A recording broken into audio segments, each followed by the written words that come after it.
my name's Nick Sayers. I'm an artist and maker and graphic designer. The subject of this talk is I had a series of quite interesting travels last year with my art, and so I thought I'd show you some of my holiday snaps and some of the work that I produced overseas. Just a sort of bit of a background about my work. I make these, I've made these spherical sculptures for years, sort of very much inspired by mathematics, and also by recycling, so taking sort of everyday materials and looking at their construction qualities. So you can see here some spheres I've made out of tape measures and Coke bottles, and on the bottom right here there's one woven out of coffee stirrers and toothpicks and train tickets, recycled plastic, art, paper, all sorts. And as I say, they're all inspired by mathematics, so all the structures you see there are based on these basic geometric shapes. They're called the Platonic solids. So there's the tetrahedron, or the triangular pyramid, the cube, octahedron, dodecahedron, icosahedron. So there's 4, 6, 8, 12 and 20-sided shapes. I mostly base things around the dodecahedron and icosahedron because they've got nice sort of pentagon, hexagon, triangle sort of symmetry going on. Some of my more recent work, I've been exploring soft sculptures and inflatables, partly to do with portability, which I'll come to later. But this is a piece I made called Zero Waste, and it's made from 12 bin liners taped together with gaffer tape. There's a little pump there, you can see it plugged in at the bottom there, that's blowing air into it constantly, a bit like a bouncy castle. So I knew I'd get some holes in the piece, so it's there's air escaping all the time, but it's just got constant air blowing in. And what I really liked about finishing this was that it's my first very much huggable sculpture.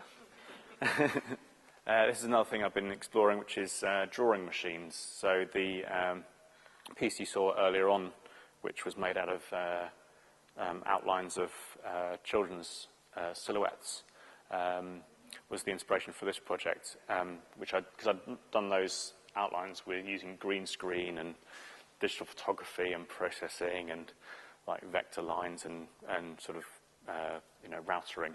I wanted to sort of go back to absolute basics of how you can draw an outline of something. So this is a giant pantograph, so you can trace around people at this end and it draws a little mini version at the other end.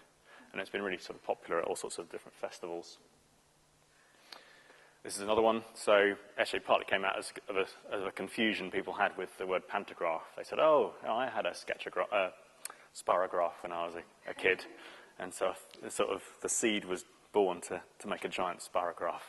So early last year I got this email saying, would you like to come to Azerbaijan for a recycled art festival?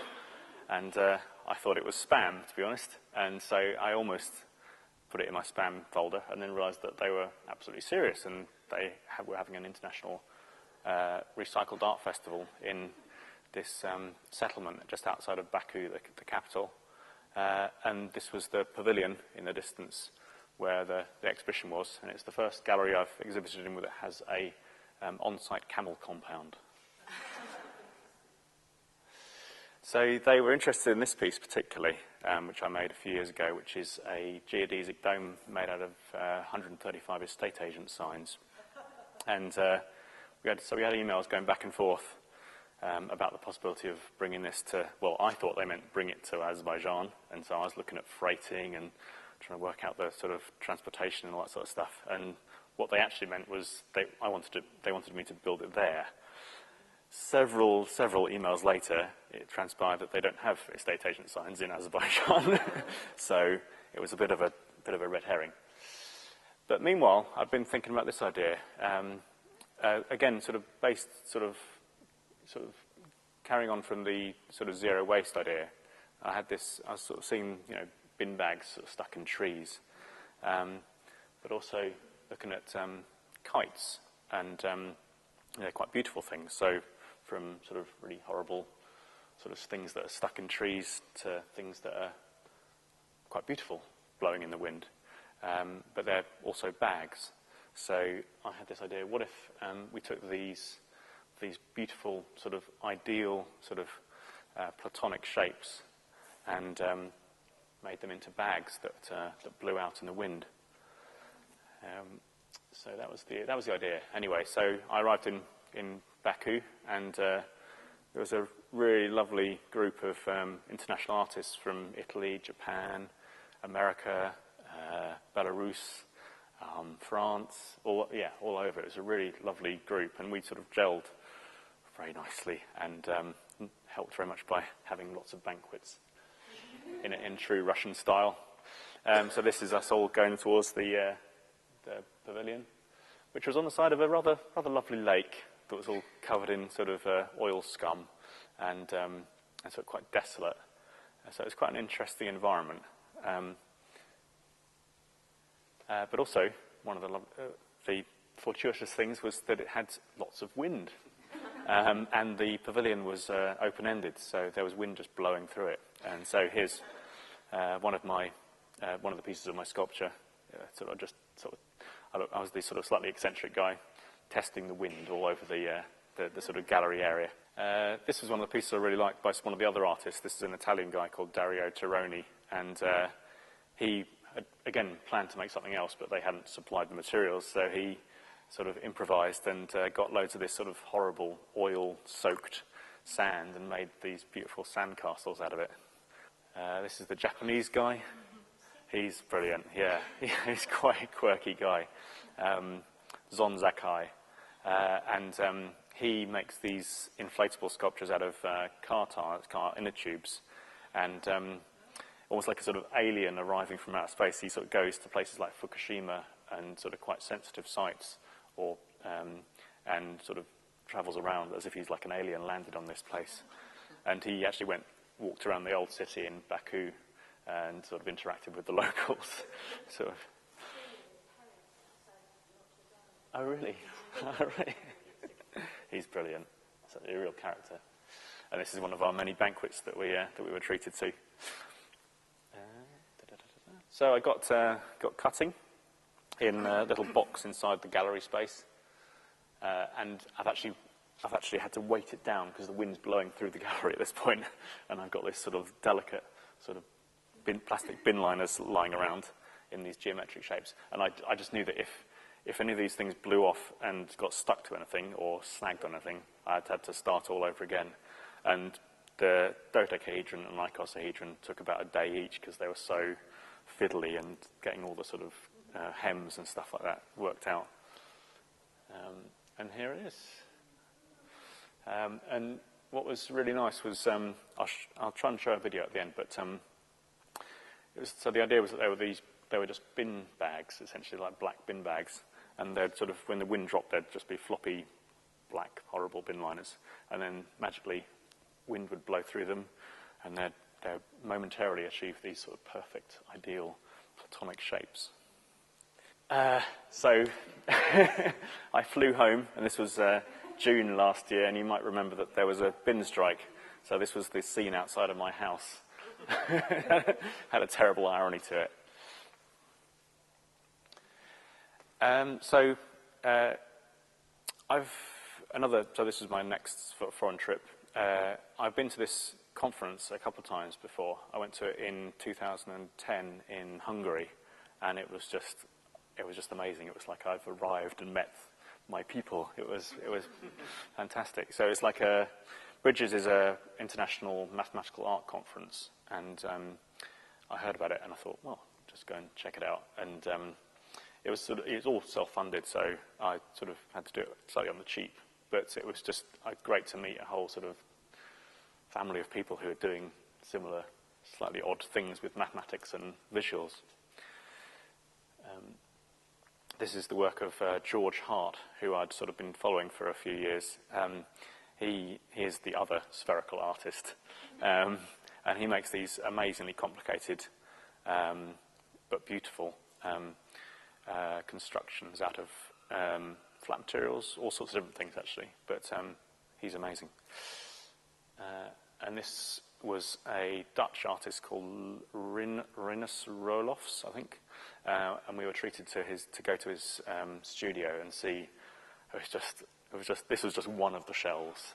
He was just the man who's just sort of sparking off ideas and making these amazing sort of mathematical but beautiful structures. Also got to go to Amsterdam on the way and hire a bike and enjoy Amsterdam by bike. And I don't know if I'm also a really keen cyclist, so it was a really great experience. And Amsterdam now has the only gallery in the world that you can cycle through the heart of. That was and again, doing it because it was all self-funded, I wanted to do it. The conference accommodation was quite expensive, so I tried couch surfing for the first time, and I stayed with this lovely man on the right here in Amsterdam, and we went around this sculpture trail that was around the city. It was really, it's a really nice way to, if you've never tried couch surfing before, it's great. It's just a really nice way to sort of experience a city through, a local's eyes rather than just staying at a hotel. So, again, with portability in mind, I just brought, they actually have a size restriction on things that you can bring to the accompanying exhibition. So I brought these spirograph cogs that I'd made that mesh with the cogs of a bike. So this is a local sort of activity that people could engage in. So this is a haircut I had a few years ago. My friend Hannah, who's actually not a hairdresser but a face painter, has done face painting before, did this for me, sort of quite using templates, and I thought it'd be interesting to sort of bring this to Bridges as an activity for not artists but for mathematicians to engage in. So I shaved my head specially before the event, and this is Susan Jarofsky. She's a maths education professor in Canada, and she was the first to have a go. And then Tiffany Inglis, who's a computer, she does sort of computer-generated art, but is sort of very mathematical as well. She sort of did the tidying up. And then I had a go with a guy who I managed to convince to have his hair cut, because he was sporting a sort of a nice crew cut, and so we formed a little mini cult of triangulated heads. This is Christoph Feniesi from Hungary, who organises he was the organiser of the Bridges in 2010, but he also organises sort of maths outreach, sort of fun activities for families. So my next foreign trip was Uzbekistan. So one of the artists in the From Waste to Art festival in Azerbaijan is from Uzbekistan, and she said, you should apply for the Tashkent Biennale. So I did, and I got in. I was like, ooh, this is cool. Again, but it was, they paid for accommodation and for banquets and for entertainment, and hell yeah, banquets. But the flight was sort of just discounted, and they weren't paying for work, but it was just an amazing experience, so I thought I'd just go for it. There was even more. I thought sort of Azerbaijan was sort of bureaucratic, but Uzbekistan was even more so, and emails went back and forth, asking the most simple questions took forever, and they never quite got back with real answers, and so it was only about a week before I went that I was sure that I was definitely going. I didn't know how much space I had for the show, so I just thought, well, I'll bring some big inflatable stuff and some roll-up photographs that I can exhibit. Then disaster struck, which was the zero waste wouldn't inflate. So I worked for about a week before the thing, trying to patch up all the holes and work out, I don't know why quite it wasn't working, but eventually it did. And the whole show packed up into a tub and a roll and a little box. So this is zero waste in a box. This is the fan. This is all my photos rolled up, and then 2 extra little sculptures I thought I'd show as well. So it's just the ultimate portable exhibition. And this is it with my student helpers at the Tashkent Biennale. Very glamorous lot. And again, it was another fantastic networking opportunity. There was, so again, artists from all over the place. Azerbaijan, Kazakhstan, Greece, Lithuania, all over. And it was also one of the good tourist sites in Tashkent is the Kosmonavtlar metro station, which is a sort of Soviet shrine to all the sort of cosmonauts and scientists throughout history, going back to sort of the ancients. And it's kind of weird. It's like because they've sort of given up Soviet era stuff for dictatorship stuff, so it's sort of more or less the same thing in a funny sort of way. So there's guards on the underground preventing you from taking photographs, so I had to very sneakily just sort of iPhone it. But they've got these beautiful sort of tourist-friendly sites. It's crazy. Again, sort of talking about that whole sort of Soviet versus dictatorship thing, here's the sign on their big national park. And on the left here, you see these sort of big, black and white sort of domineering architecture. There's a statue of Lenin in the middle there. There's sort of big, blocky, sort of imposing architecture. And they've changed it for colour pictures of big, domineering architecture, big statues like towering above you, big sort of geometric lawns. It's sort of, even visually, it just feels like it's the same thing. It was kind of a weird experience. So the whole thing was the sort of brainchild of the president's daughter, Gulnara. Sorry, I can't remember the surname, but there she is there. Extremely high heels. And this is the opening ceremony, and they had big laser displays and like fireworks and stuff. And they even had like a sort of live broadcast from the Soviet astronauts on board the International Space Station.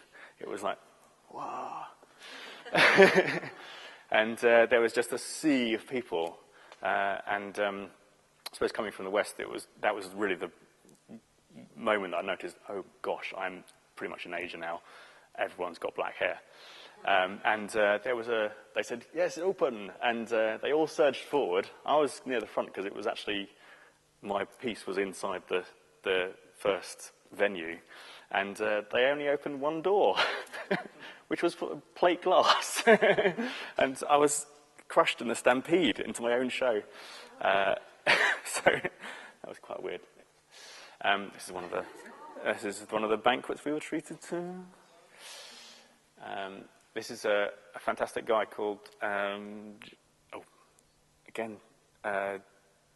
no, sorry, it's gone. But this guy is French, and he was one of the jury members, and he runs this place called Cité des Artistes in Paris, which is an old sort of 60s housing block, which has been turned into a space that artists can go and live on very cheap rent and sort of exhibit their work or work there. Unfortunately, I've got a child who's just over the age where we can go as a family. So, but yeah, check it out. Cité des Artistes sounds amazing, and he's a quite quirky guy as well. So this is my show again. All out of those few little boxes, there's my inflatable sculpture and the photos. They lent frames so that I could hang those up. And I was exhibiting opposite Noriko Yamamoto, who's from Japan, and it was quite nice because our work complemented each other, because she does this thing where she takes books and cuts, or stacks of books. So this over here, the red stack of books here, looks like just a stack of books, but there is a spherical void inside the pages that she's carefully, meticulously cut several circles out of to make a hollow sphere inside that. Again, here she is, and this was another contact I made there via couch surfing, in fact. There was a problem with, because I thought they wouldn't pay for my entire accommodation, so I looked around on couch surfing.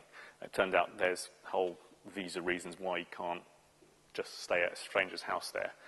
But he did turn out to be a fashion photographer, so he came and took photographs of my work, and he asked me to bring some fashion magazines from England, so it was a sort of nice little exchange. This is a guy from, I think, Korea. I'm sorry, I can't remember his name, but this was a lovely piece. Again, sort of, I was inspired by the whole sort of inflatableness of it, but it was, he'd set it up with electronics so that it sort of breathed, and so it sort of inflated and then deflated and sort of slumped.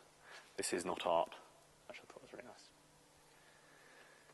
nice. This is a woman from the Philippines, being photographed by a photographer from Italy. I'm sorry, I've forgotten her name as well, but she's crazy. She makes these national costumes from bullet casings, not casings, cartridge shells. And sort of, again, a bit like Zon Zakai, sort of goes around almost like a sort of alien who's landed with this sort of strange outfit to sort of, as a sort of performance art. And this was the absolute highlight of the trip. They took us to Samarkand, which is almost sort of psychedelic with Islamic sort of geometric patterns. It's a sort of mosque and mausoleum complex, and almost every single square metre of the facades are covered with, there'll be one pattern, then another pattern, then another pattern, and somehow it just works just beautifully. It's the most beautiful thing I've seen. So then, Abu Dhabi. Earlier in the year, because I suppose my work is quite interactive and it involves both sort of, creativity and maths, it's been quite popular with science festivals. So I've been to the Brighton Science Festival, Maker Faire, TED, various things with my work.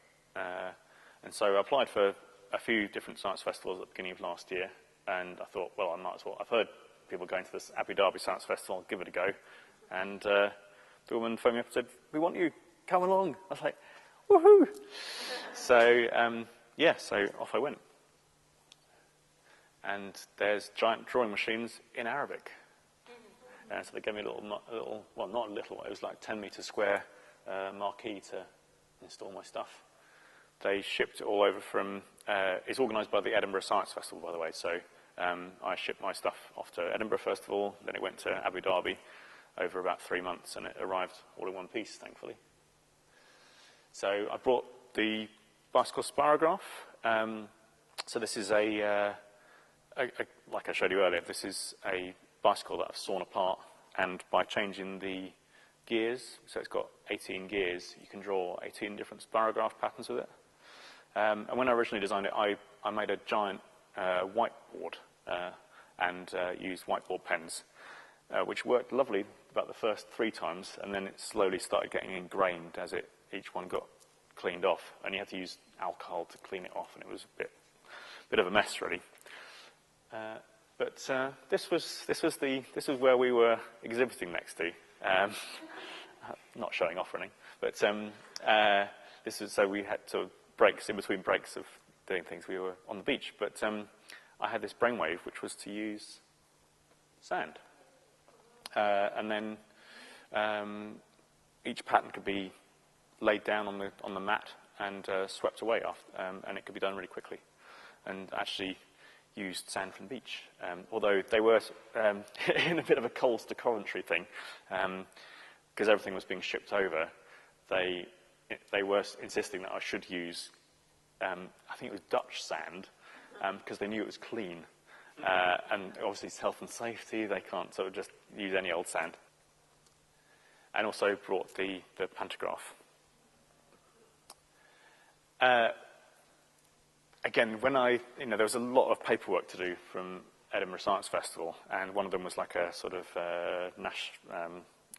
national guidelines about sort of behaviour, and I was told that there was the beach was going to be segregated, and that you should wear sort of not skimpy trunks and all that sort of stuff. When we arrived there, it was an international beach, and everyone was like, women were in bikinis, everyone was in the in the sea together. It was fine.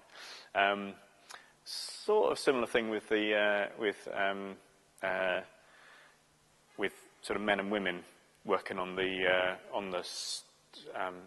exhibits. So I was given a sort of team of science explainers to present the work with me, and they were sort of suggested that you might not be able to touch, men might not be able to touch women, that when men and women had to work separately. Again, it wasn't quite like that. So you can see here the complete range of sort of female sort of attire. Like the woman being traced is I got quite friendly with her. She's actually from Palestine, but she's in complete Western gear with arms revealed. I suppose most of them were sort of a bit like the one on the left with a headscarf, but sort of long-sleeved and long trousers, sort of Western, but with a headscarf, essentially. Very few of them were completely in hijab, I think, where you couldn't even see their face, like the full ninja. What was actually really nice was the men working with kids. They would be quite sort of, they were mostly young, sort of 20-somethings, but they had this real sort of fatherly way about them, and they really weren't afraid of just getting a kid and sort of moving them to a place. And there was a sort of real sort of hands-on thing, which I think being father, and I just really noticed in England the sort of paedophilia, paranoia, and the way we don't touch each other. And just a sort of little sort of aside, but I met a friend in a park after when my daughter was a toddler, and we were sitting on the bench, and he said, I could tell that something was on, and he said, I feel a bit uncomfortable. And I said, why is that? And he said, because I'm sitting in a park with children. I was like, that's so weird. Anyway. So this is we also had a whole team that had been flown over from Edinburgh, and they helped out as well. They're actually helping on you see there on the workshop for the Cabaret Mechanical Theatre, who I was a massive fan of in the 90s when they had a little museum in Covent Garden, and they had all these sort of automata on display. So this is a man sort of sitting in a bath, and you turn the handle and he eats the spaghetti out of the bath. This being Abu Dhabi, they had the most insane sort of other sort of exhibits. So this was the jet boarders. I'd never seen such a thing. I think it's witchcraft, essentially. They're on hoverboards that are driven by an incredibly forceful jet of water that's powered by their jet ski. Don't even know how it works. It was just magic. Anyway, they were doing their sort of thing on the seafront there. This on the left here is the 4th highest flagpole in the world. It was once the 1st highest flagpole. Then, let me get this right. Then Turkmenistan went one further. Then Azerbaijan went one further still. And then Tajikistan is now the highest flagpole in the world. And it was the same contractor who did all 4 of them. Sort of full of crazy architecture. This is the, Hyatt, some posh hotel that was near to ours, and it sort of swoops out at this bizarre sort of curved angle. It's actually more curved than that. If you go around further, you can see. There's the big flagpole. This is the world's only gold bar vending machine in the big hotel in Abu Dhabi. And this is the view from the Burj Khalifa. So there, you can just about see in the distance there is the World Islands. And this is insane project where they're trying to build an atlas of the world with artificial islands out in the sea. It was slightly strange, the whole thing, really. It was just so mad. So this is another view. This is the digital viewfinder that you can sort of look at the city from the top of the Burj Khalifa. And even looking down, you can see that most of the thing below you is building sites. This is the view 40 years ago. It's a slightly bonkers place. So, while I was in Uzbekistan, actually, I got an email saying, would you like to come and build a giant Christmas tree from recycled bottles? And I thought, that sounds like a challenge. So, so there were, again, several emails later, they told me that they'd collected several hundred plastic bottles and they were ready to go. So as well as being a sort of mad place to be, Abu Dhabi, I kind of got a little bit lonely because I've been sort of doing all this travelling and I'd been on my own, a bit of a one-man band. So, I was kind of getting stressed out about the idea of doing a structure that 7 meters high, that I'd never done anything that big before. So, I got the lovely Glendon, whose sister is here, and who I used to share a studio with, but has now moved to London. And this is a project we did beginning of last year, taking miles of Olympic 2012 bunting and turning it into a soft sculpture star. So we did a lot of the sort of negotiation beforehand via Skype. Skype is brilliant. I've actually built sculptures via Skype and given sort of tutorials. It's just one of the brilliant things the internet gives us to sort of interact with artists around the world. So this is me in Abu Dhabi with approximately 6 meters. I think 5 or 6 meters anyway. We were just sort of sizing up what 6 meters looked like so that I got a sense of it. And so I started building little maquettes out of plastic straws. And I wanted to, because Azerbaijan is a sort of predominantly Muslim country, I wanted to, and it was kind of felt odd that they were asking for a Christmas tree. And they actually kept on referring to it as a New Year tree, so I suppose I should do that. So what I wanted to do is make a cone, but sort of take the idea of Islamic patterns, a bit like the ones I'd seen in Uzbekistan, the sort of triangular sort of patterns and stars, and incorporate that into it to make the structure. So this is, I started sort of making maquettes in the hotel in Abu Dhabi. In fact, my lovely maid managed to save me all the plastic bottles that have been given to other guests, and I managed to scavenge some Arabic Sprite bottles as well. So so we were out in, this is Glendon here, my assistant, and this is Shaig from Idea Campaign, and these are metal workers and a sign company guy. And we had a very long meeting with lots of Arabic tea to describe how to work out how we were going to build the metal support structure. And I was also given a really brilliant team of students who were going to help make the sort of units of the bottle units that would sort of go together.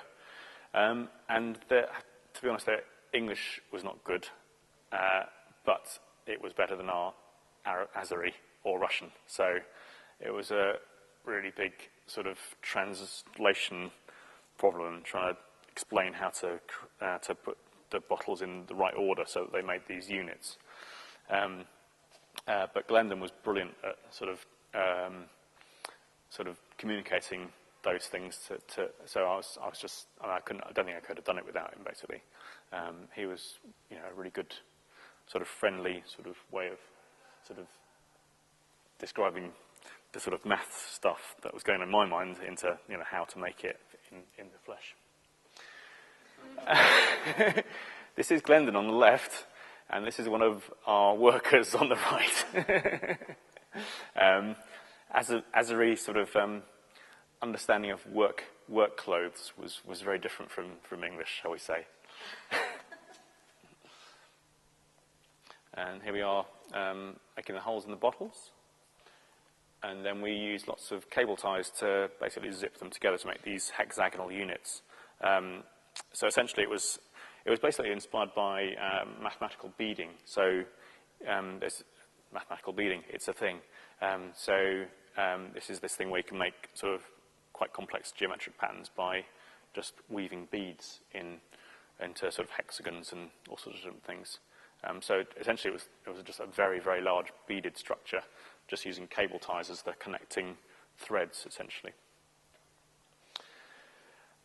I also had a few trips out to Mashtaga, which is the coldest place on Earth. It was really flat, and Baku is kind of on a peninsula, and Mashtaga is even further onto the peninsula. And in the middle of December, wind is just blowing across this peninsula, and Mashtaga is very flat, so it was so cold. But they made this, I like to call it my little Sputnik, out of metal, and they loaded it up and took it into town. And again, one of the things I really liked about this was that complete lack of health and safety. Brilliant. It was a real sort of they knew they could do it, and they just went for it. In England there'll be high vis, there'll be ladders everywhere, gantries. It would take about 3 weeks to do it properly. They just did it in an afternoon. It was, yeah. I think somewhere between our complete obsession with health and safety and their complete disregard of it, there's a good place. I'd like to find that place. And it started to take shape. And again, you can see this sort of, we had these hexagonal patterns, but it made these sort of green stars, which I thought worked quite well. And we installed some color-changing LED lights inside it so that it sort of had a sort of slowly changing sort of rainbow effect.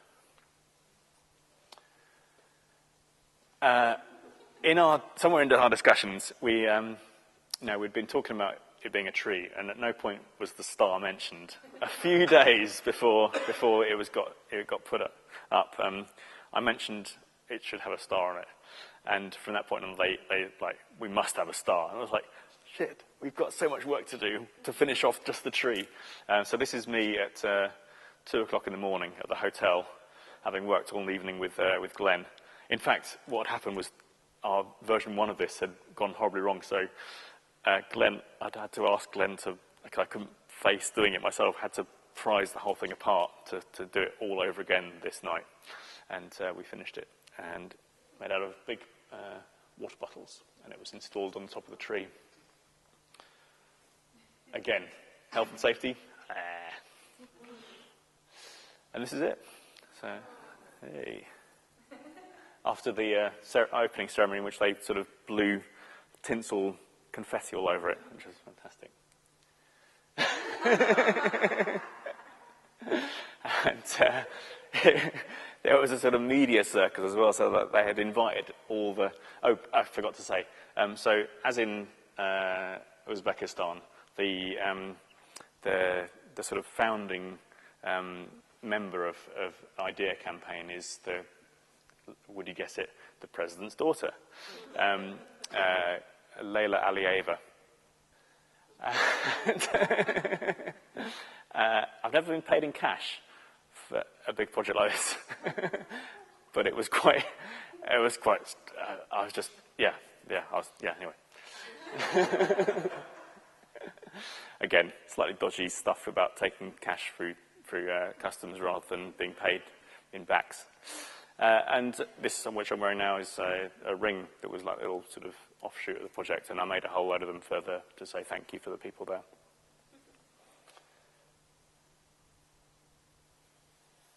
So this is a little bit of a sort of postscript, really, just to bring us back to Brighton. This is a project I've been working on for a couple of years now. I met this guy called Justin Quinnell at Maker Faire in 2011, and he showed me this brilliant thing called solargraphs, which are, you take a lager can and you put a piece of photographic paper inside it and a pinhole, and strap it to a lamppost facing south for up to 6 months, and like this. So here's me looking geeky and health and safety-ish, strapping one to a chimney there. And what you get is, I think it's magical. So this is so I did some sort of fairly guerrilla installations of these around Brighton, and this is the Brighton wheel. I installed one of these cameras on an ornamental lamppost across the street from it, and what you see there is very wide angle, so that's 160 degrees left to right and about 90 degrees up and down. And those lines across the sky there are the sun's tracks each day of the year for about 6 months, between the winter solstice when it's lowest in the sky, right through to the summer solstice when it's highest. And you get this sort of broken sort of Morse code sort of effect where there's like clouds have passed over. But what you can also see in this picture is across here is the glinting light across several hundred cars that have been parked there over the period of that time. So you get these sort of ghosts of cars, and also you can see where the cabs have stopped at roughly the same position when the people get on and off the wheel. So you get quite an interesting ghost effect going on. This is the Brighton Marina, and it's got these words "dead slow," which just summed up the project perfectly. But I've always quite liked the sort of the walkway you get there. When I went to collect this camera, in fact, it was bleached. The tape was all flapping off it. The pinhole had been sort of caved in, and I thought there's nothing going to be coming out of that. And it's one of my favourite pictures. It's got salt and mould forming on the left and right of it. There's a bit of sort of bleeding of water at the top there, which would have been at the bottom, obviously, because it's a camera. The image is upside down. It just sort of tells you so much about sort of, it having been there for 6 months and sort of seen all these different weather conditions. And this is one of the Brighton bandstand. Again, you can see the sort of weathering as in the middle there, where there's sort of tide marks and stuff of damp forming inside it. So this is so there's a few different people doing solargraphs. It's not my own thing, although I do want to sort of, so there's probably my best shots of Brighton and Hove. I've actually got 22 around the city at the moment exposing, because I want to really get a real sort of get a real lovely collection of sort of iconic Brighton landmarks around the city. So if you see an iconic Brighton landmark and you see a little beer can across the road, that's probably me. So hopefully for the either photo Biennale the end of this year or the festival next year. The kind of weird thing is it's like in staggered sets of 6 months. So I was sort of spent January and February madly putting up these cameras, and I'm like, June the 21st is when I'll see how those pictures have come out. So it's a very slow method of photography.